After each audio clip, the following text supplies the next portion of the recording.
morning, Peoria. This is Lieutenant Colonel Jason Grindell welcoming you to May Drill. As we head into spring, the season of rebirth, we wanted to take this opportunity to talk a little bit about some of the exciting changes that are taking place throughout the wing. Changes that will keep the Peoria Air National Guard on the cutting edge of our nation's national defense well into the future. As many of you already know, we're in the midst of changing or converting two of our major missions at this base. First, we're in the process right now of converting our former Air Support Operations Group into a brand new contingency response group.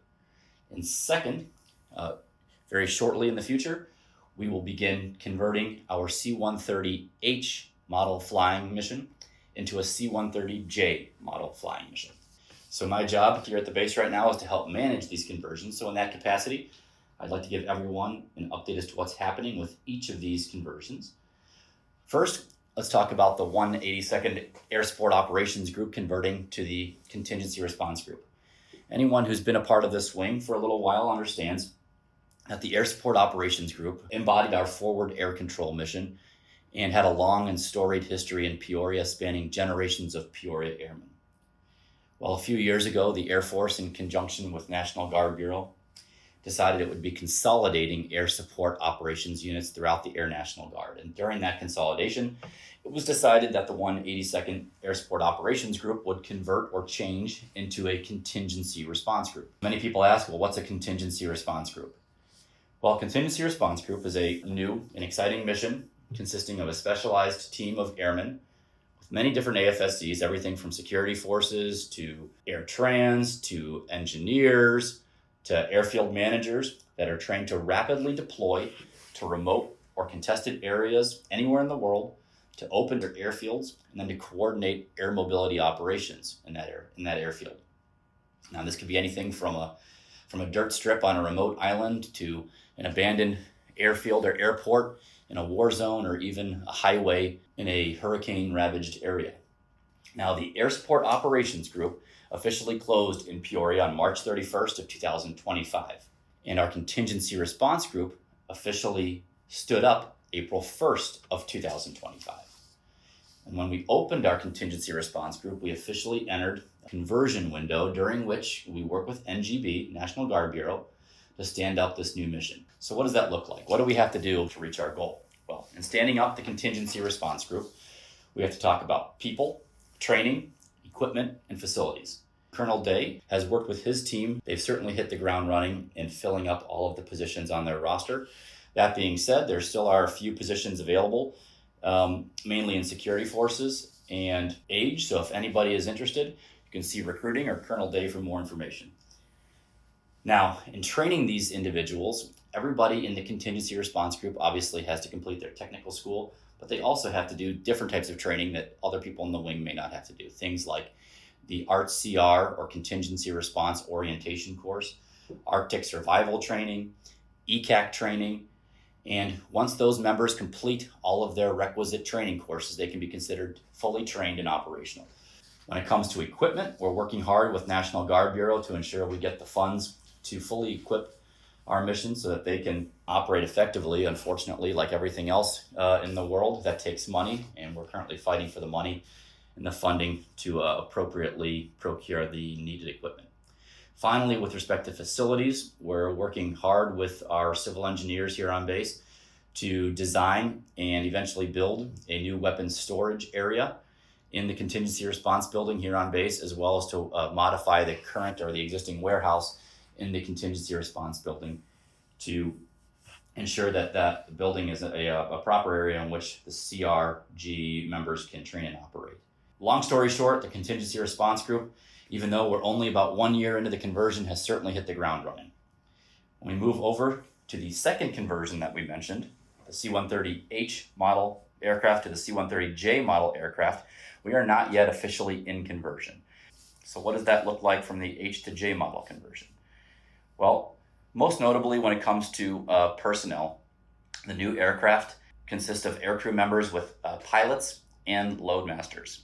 Unfortunately, there are no longer any flight engineers or navigators like were required with the H model aircraft. So when we talk about personnel, we have to ensure that we have a transition plan for all affected flight engineers and navigators. And I'm happy to say that the operations group is working closely with those members to ensure that everybody has a favorable transition plan.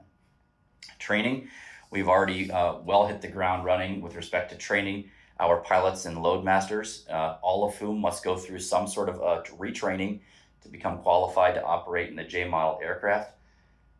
We have a number of pilots who are already J model qualified who have completed their training, 16 who are in J model training, and a number who are slated to begin training later this year. Likewise, with respect to load masters, we have 7 load masters who are already qualified in the J model, 6 who are in training, and at least 1 other who's slated for training in 2026.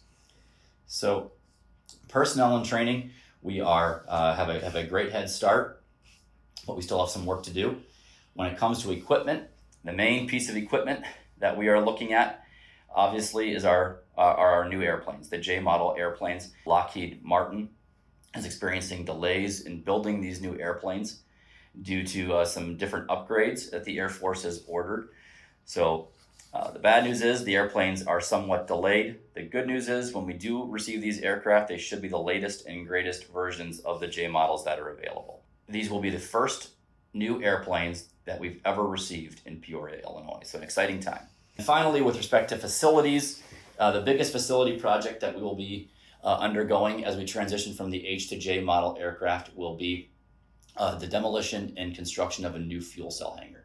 That designing process is currently underway. That is a very long process. For anybody who remembers the construction of the operations building or the firehouse, they understand that this military construction process can take quite some time. We have a great head start, and we are excited for the prospect of this new mission, as well as the new contingency response group mission.